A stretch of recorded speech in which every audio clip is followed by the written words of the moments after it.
ವಿದ್ಯಾರ್ಥಿಗಳಿಗೂ ಕೂಡ ನನ್ನ ನಮಸ್ಕಾರಗಳು. ನಾನು ಈ ದಿನ ಪರ್ಫೆಕ್ಟ್ ಟೆನ್ಸ್ಗೆ ಯಾವ ರೀತಿ ನಾವು ಪ್ಯಾಸಿವಸ್ ಮಾಡಬಹುದು ಎಂಬುದನ್ನು ನೋಡೋಣ.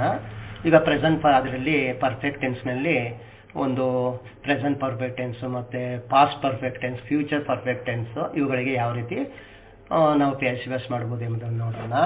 ಈಗ ಪ್ರೆಸೆಂಟ್ ಪರ್ಫೆಕ್ಟ್ ಟೆನ್ಸ್ ಇದರ ಒಂದು structure subject plus has V3 have V3 ಆಗಿರುತ್ತೆ. ಹ್ಯಾಸ್ V3 ಹ್ಯಾವ್ V3 ಇದು ಪ್ರೆಸೆಂಟ್ ಪರ್ಫೆಕ್ಟ್ ಟೆನ್ಸ್ನ ಒಂದು ಸ್ಟ್ರಕ್ಚರ್. ಇದರಲ್ಲಿ ನಾವು ಪ್ಯಾಸಿವಸ್ ಮಾಡುವಾಗ ಒಂದು ಬೀನ್ ಪದವನ್ನು ಸೇರಿಸಬೇಕು. Has been have been plus V3 ಆಗುತ್ತೆ. ಅಂದರೆ ಇಲ್ಲಿ ಮಧ್ಯ ಬೀನ್ ಒಂದು ಸೇರಿಸೋದು. ಇಲ್ಲಿ ಹ್ಯಾಸ್ ಎರಡು ಕೊಟ್ಟಿದ್ದೀನಿ. ಒಂದ್ಸತಿ ನೀವು ಮೈಂಡಿನಲ್ಲಿ ಒಂದು ಡ್ರಿಲ್ ಮಾಡ್ಕೊಳ್ಳಿ. ಇವಾಗ ಇಲ್ಲಿ ಹ್ಯಾಸ್ ಹ್ಯಾವ್ ಇದೆ. ಈಗ ಇದು ಸಿಂಗುಲರ್, ಇದು ಪ್ಲೂರಲ್ಗೆ. ಈಗ ಉದಾಹರಣೆಗೆ I have, we have, you have, you have, he has, she has, it has, they have. ಹೀಗೆ ಒಂದ್ಸತಿ ಮನಸ್ಸಿನಲ್ಲಿ ತಿಳ್ಕೊಳ್ಳಿ, ಆಮೇಲೆ ನಿಮಗೆ ಸುಲಭ ಆಗುತ್ತೆ. ಈಗ ಈ ವಾಕ್ಯಗಳಿಗೆ ನೋಡೋಣ. ನಾವು ಈ ವಾಕ್ಯಗಳಿಗೆ ಹೇಗೆ ನಾವು ಪ್ಯಾಸಿವಸ್ ಮಾಡೋದು ಅಂತ ನೋಡೋಣ.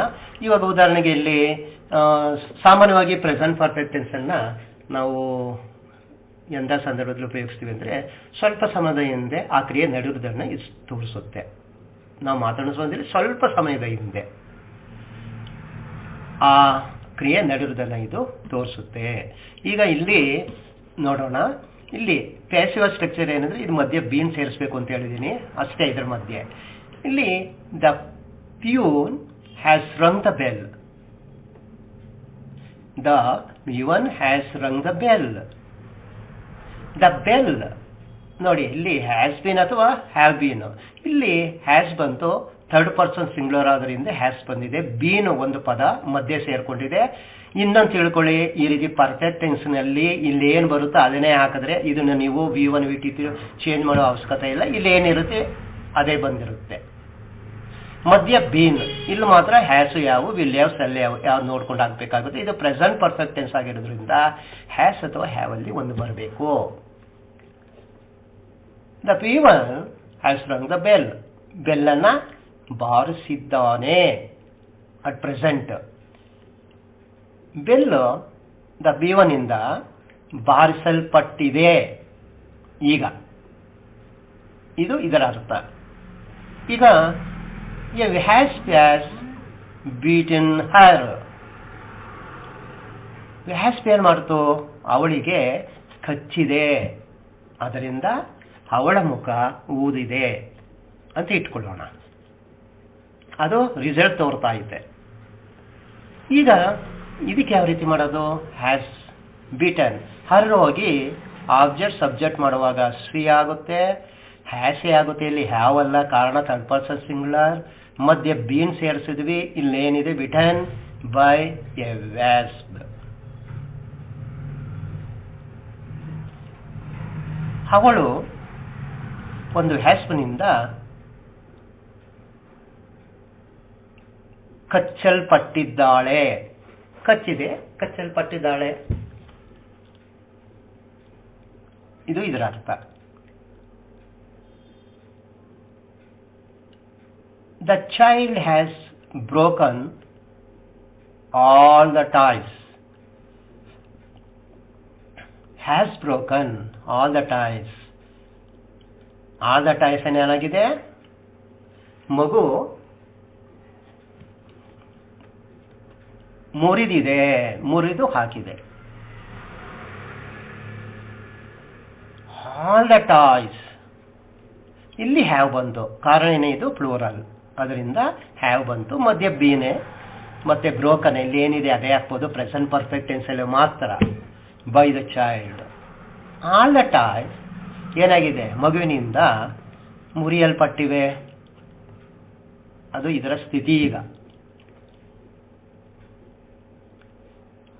Next, we have finish this lesson. ನಾವು ಈ ಲೆಸನ್ ಅನ್ನ ಪೂರ್ಣಗೊಳಿಸಿದ್ದೇವೆ. ದ ಲೆಸನ್ ಇಲ್ಲಿ ಹ್ಯಾಸ್ ಆಯಿತು. The lesson third person singular. Been finished. By we ಹೋಗಿ ಅಸ್ ಆಯಿತು. ಈ ಲೆಸನ್ ನಮ್ಮಿಂದ ಮುಗಿಸಲ್ಪಟ್ಟಿದೆ. ಇಲ್ಲಿ ನಾವು ಈ ಲೆಸನ್ ಅನ್ನು ಮುಗಿಸಿದ್ದೀವಿ. ಈ ಲೆಸನ್ ನಮ್ಮಿಂದ ಮುಗಿಸಲ್ಪಟ್ಟಿದೆ. ಇದು ಇದರ ಅರ್ಥ. Somebody has stolen my pen. ಯಾರೋ ಅಂದ್ರೆ ನಮಗೆ ಗೊತ್ತಿಲ್ಲ.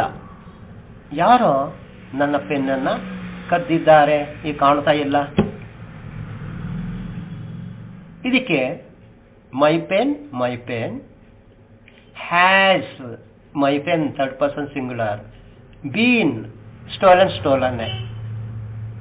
ಇಲ್ಲಿ ಬೈ ಸಂಬಡಿ ಯಾರಿಂದ, ಇದು ಅವಶ್ಯಕತೆ ಇಲ್ಲ. ಸಂಬಡಿ ಅನ್ನೋದು ಕೆಲವೊಂದು ಇಂಡೆಫಿನೈಟ್ ಪ್ರೊನೌನ್ಸ್ಗಳು ಬಂದಾಗ, ಸಬ್ಜೆಕ್ಟ್ ಅನ್ನೋನ್ ಆಗಿರುವಾಗ ನಾವು ಇಲ್ಲಿಗೆ ನಿಲ್ಲಿಸಬಹುದು. ಪೆನ್ನಿಗೆ ಮೇಲೆ ಏನು ಆಕ್ಷನ್ ನಡೆದಿದೆ ಅಷ್ಟಕ್ಕೆ ನಿಲ್ಲಿಸಬಹುದು. ಬೈಯಿಂದ ಮುಂದಕ್ಕೆ ಹಾಕುವ ಅವಶ್ಯಕತೆ ಇಲ್ಲ. ಹೀಗೆ ನಾವು ಪ್ರೆಸೆಂಟ್ ಪರ್ಫೆಕ್ಟ್ ಟೆನ್ಸ್ಗೆ ಪ್ಯಾಸಿವ್ ವಾಯ್ಸ್ ಮಾಡೋದು ನೋಡಿದ್ವಿ. ಅಂದ್ರೆ ಇಲ್ಲಿ ಬೀನ್ ಪದ ಒಂದು ಸೇರ್ಪಡುತ್ತೆ ಅಷ್ಟೇ. ಇಲ್ಲಿ ಈಗ ನೆಕ್ಸ್ಟ್ ಮುಂದೆ ಪಾಸ್ಟ್ ಪರ್ಫೆಕ್ಟ್ ಟೆನ್ಸ್. ಇದರ ಸ್ಟ್ರಕ್ಚರ್ ಏನು? Subject plus had plus V3 plus object. Had plus V3. ಇದರಲ್ಲಿ ಹ್ಯಾವ್ನ ರೂಪ ಹ್ಯಾಡ್ ಸಿಂಗಲ್ ಬರುತ್ತೆ. ಪ್ರೆಸೆಂಟ್ ಪರ್ಫೆಕ್ಟ್ ಟೆನ್ಸ್ ಏನಾಗ್ತಾ ಇತ್ತು? ಹ್ಯಾಸ್ ಬರ್ತಾ ಇತ್ತು. ಆದ್ರೆ ಇಲ್ಲಿ ಹ್ಯಾಡ್ ಸಬ್ಜೆಕ್ಟ್ ಏನೇ ಆಗಿರಲಿ, what ever may be the subject, ಅದು ಸಿಂಗುಲರ್ ಆಗಿರಬಹುದು, ಪರ್ಸನ್ ಏನಾರ ಆಗಿರಬಹುದು, ಇಲ್ಲಿ ಹ್ಯಾಡೇ ಉಳ್ಕೊಳ್ಳುತ್ತೆ. Had plus V3. ಇದರಲ್ಲಿ ಚಾಯ್ಸ್ ಇಲ್ಲ, ಅದರಿಂದ ಸುಲಭ. ಇಲ್ಲಿ ಏನಾಗುತ್ತೆ? ಹ್ಯಾಡ್ V3 ಬದಲು ಹ್ಯಾಡ್ ಬೀನ್ V3 ಬರೆದ್ರೆ ಇದು ಪರ್ಫೆಕ್ಟ್ ಟೆನ್ಸ್ ಅಲ್ಲಿ ನಾವು ಪ್ಯಾಸಿವ್ ವಾಯ್ಸ್ ಮಾಡೋದು. ಹಾಗೆ ಇದರಲ್ಲಿ ಯಾವುದೇ ಡೌಟ್ ಇಲ್ಲ, ಕನ್ಫ್ಯೂಸ್ ಇಲ್ಲ. ಈಗ ನೋಡ್ಕೊಳ್ಳಿ. ಇವಾಗ the had already completed the work. ಇದು ಪಾಸ್ಟ್ ಪರ್ಫೆಕ್ಟ್ ಟೆನ್ಸ್. ಹಿಂದೆ ಪಾಸ್ಟ್ ನಲ್ಲಿ ಮುಗಿದು ಹೋದ ಕ್ರಿಯೆ ಬಗ್ಗೆ ಹೇಳ್ತಾ ಇದೆ. ಅವರು ಆ ಕೆಲಸವನ್ನ ಆಗಾಗಲೇ ಪೂರ್ಣಗೊಳಿಸಿದ್ದರು. The work had already been completed by them. The work had already. ಇದು ಯಾಕೆ ಹಾಕಿದ್ದೀನಿ ಅಂದ್ರೆ, ಆಲ್ರೆಡಿ ಕೆಲವೊಂದು ಅಡ್ವರ್ಸ್ ಬಂದಾಗ ಈ ಸ್ಥಾನದಲ್ಲೇ ಅದನ್ನ ಬರಬೇಕಾಗುತ್ತೆ. ಆಲ್ರೆಡಿ ಕೆಲವೊಂದು ಪದಗಳು ಬರುತ್ತೆ. ಯೆಟ್, ಈ ಪದಗಳೆಲ್ಲ ಇಲ್ಲಿ ಬಂದಾಗ ಇಲ್ಲೇ ಬರಬೇಕಾಗುತ್ತೆ. The work had already been completed by them. ಇಲ್ಲಿ had completed, had been completed. ಇದರಲ್ಲಿ ಈ ಸಬ್ಜೆಕ್ಟಿನ ಏನೂ ನೋಡುವಷ್ಟಿಲ್ಲ. ಈ ಸ್ಥಾನದಲ್ಲಿ ಇರೋದನ್ನ had already completed, had completed, had been completed. ಇದ್ರ ಮಧ್ಯೆ ಆಲ್ರೆಡಿ ಪಕ್ಕದಲ್ಲೇ ಇದನ್ನ ಅಡ್ವರ್ಸ್ ಅನ್ನ ಬರೀರಿ ಅಷ್ಟೇ. ಅಂದ್ರೆ ಕೆಲಸವು ಅವರಿಂದ ಪೂರ್ಣಗೊಳಿಸಲ್ಪಟ್ಟಿತ್ತು, ಕಂಪ್ಲೀಟ್ ಆಗಿತ್ತು. ಇದು ಇದರ ಅರ್ಥ. ಈಗ ಎರಡನೇದು, I had already done the exercise. ಅವ್ರು ಬರೋಕ್ಕಿಂತ ಮುಂಚೆನೆ I had already done the exercise. ನಾನು ನನ್ನ ಎಕ್ಸಸೈಸ್ಗಳನ್ನ ಆಗಾಗಲೇ ಮುಗಿಸಿದ್ದೆ. ಇಲ್ಲಿ ಅಷ್ಟೇ, had done, had been done. Already ಮಧ್ಯೆ ಕುಂತ್ಕೊಳ್ಳುತ್ತೆ. The exercise had already been done by me. Exercise ನನ್ನಿಂದ ಆಗಾಗಲೇ ಮಾಡಲ್ಪಟ್ಟಿತ್ತು.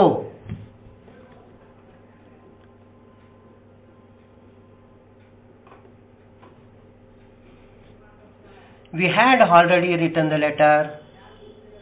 ನಾವು ಪತ್ರವನ್ನು ಆಗಲೇ ಬರೆದಿದ್ವಿ. ಇದು ಅಷ್ಟೇ. The letter had already been written by us. ಪತ್ರವು ನಮ್ಮಿಂದ ಆಗಾಗಲೇ ಬರೆಯಲ್ಪಟ್ಟಿತ್ತು. The had already played A match. ಅವರು ಮ್ಯಾಚ್ ಅನ್ನು ಆಗಾಗಲೇ ಆಡಿದ್ದರು. ಇಲ್ಲಿದು ಅಷ್ಟೇ, had been played. A match already bean played by them. Match ಅವರಿಂದ ಆಗಾಗಲೇ ಆಡಲ್ಪಟ್ಟಿತ್ತು. ಹೀಗೆ ಇದು ಸುಲಭ. ಇದರಲ್ಲಿ ಸಬ್ಜೆಕ್ಟ್ ಏನಾರು ಆಗಿರಬಹುದು. ಹ್ಯಾಡ್ V3 ಇದ್ದಾಗ ಹ್ಯಾಡ್ ಬೀನ್ V3 ಆಗುತ್ತೆ. ಇದು ಸುಲಭ, ಇದರಲ್ಲಿ ಡೌಟ್ ಬರಲ್ಲ. ಅಲ್ಲಿ ಪ್ರೆಸೆಂಟ್ ಪರ್ಫೆಕ್ಟ್ ಟೆನ್ಸ್ನಲ್ಲಿ ಹ್ಯಾಸ್ ಹಾಕಬೇಕು, ಹ್ಯಾವ್ ಅವು ಚಾಯ್ಸ್ ಇರುತ್ತೆ. ಇದು ಪಾಸ್ಟ್ ಪರ್ಫೆಕ್ಟ್ ಟೆನ್ಸ್ ನೋಡಿದ್ವಿ. ಮುಂದೆ ನಾವು ಫ್ಯೂಚರ್ ಪರ್ಫೆಕ್ಟ್ ಟೆನ್ಸ್ ನೋಡೋಣ. ಫ್ಯೂಚರ್ ಪರ್ಫೆಕ್ಟ್ ಟೆನ್ಸ್ನಲ್ಲಿ ಇಲ್ಲಿ ಸಲ್ have plus V3, will have plus V3, ಸಲ್ ಮತ್ತು ವೇಲ್. ಇದು ಯಾವಾಗ ಐ ಮತ್ತು ವಿ ಇದ್ರೆ ಸಬ್ಜೆಕ್ಟ್ ಸಲ್ ಆಗ್ತೀವಿ. ಇದು ಒಂದ್ಸಲ ನೆನಪು ಮಾಡ್ಕೊಳ್ಳಿ. I shall, we shall, you will, Rama will, Sita will, he will, she will, it will, they will. ಅಂದ್ರೆ ಬಂದರೆ ಐ ಮತ್ತು ವಿಗೆ ಸಲ್ ಹಾಕಬೇಕು ಅಂತ ತಿಳ್ಕೊಳ್ಳಿ ಸಾಕು. ಇಲ್ಲಿ have, will have, shall have ಮತ್ತೆ ಬೀನ್ ಇದೊಂದು ಸೇರಿಸಬೇಕು ಅಷ್ಟೇ. ಈಗ ನೋಡೋಣ. The gardener will have water the plants. The gardener ಗಿಡಗಳಿಗೆ ನೀರನ್ನ ಹಾಕಿರುವನು. ವಾಟರ್, ಇಲ್ಲಿ ವಾಟರ್ ಕ್ರಿಯಾಪದವಾಗಿ ಉಪಯೋಗಿಸಿದ್ದೀವಿ. Will have watered, watered. The gardener ಗಿಡಗಳಿಗೆ ನೀರನ್ನ ಹಾಕಿರುವನು. ಫ್ಯೂಚರ್ನಲ್ಲಿ ಕಂಪ್ಲೀಟ್ ಆಗುತ್ತೆ ಆ ಕ್ರಿಯೆ ಆಗಿರೋದನ್ನ ಇದು ತೋರಿಸುತ್ತೆ.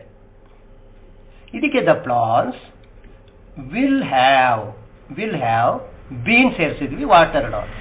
ಇದು ಅಷ್ಟೇ, ಇಲ್ಲೇನಿದೆ ಅದನ್ನೇ ಹಾಕಬೇಕು, ಬೀನ್ ಒಂದು ಸೇರಿಸಬೇಕು. Will have been watered by the gardener. ಗಿಡಗಳು ಗಾರ್ಡನ್ನಿಂದ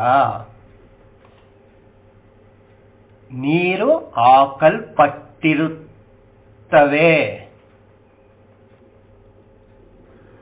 ದ ಪ್ಲಾಂಟ್ಸ್ ಗಾರ್ಡನ್ನಿಂದ ನೀರು ಹಾಕಲ್ಪಟ್ಟಿರುತ್ತವೆ. ಇದು ಅರ್ಥ. ಈಗ ಎರಡನೇ ನೋಡೋಣ. I shall have finish the work. ನಾನು ನನ್ನ ಕೆಲಸವನ್ನ ಮುಗಿಸಿರುವೆನು. ಫ್ಯೂಚರ್ನಲ್ಲಿ the work will have been finished by me. ಕೆಲಸವು ನನ್ನಿಂದ ಮುಗಿಸಲ್ಪಟ್ಟಿರುವುದು. ಫ್ಯೂಚರ್ ಟೆನ್ಸ್ನಲ್ಲಿ ವಿಲ್ ಹ್ಯಾವ್ ಬೀನ್ ಫಿನಿಶ್ಡ್. ಈಗ ಈ ವಾಕ್ಯ ನೋಡೋಣ. The lion will have killed the animals. Lion ಏನ್ ಮಾಡಿರುತ್ತೆ? ಅನಿಮಲ್ಸ್ಗಳನ್ನ ಕೊಂದಿರುವುದು. The animals will have been killed by the lion.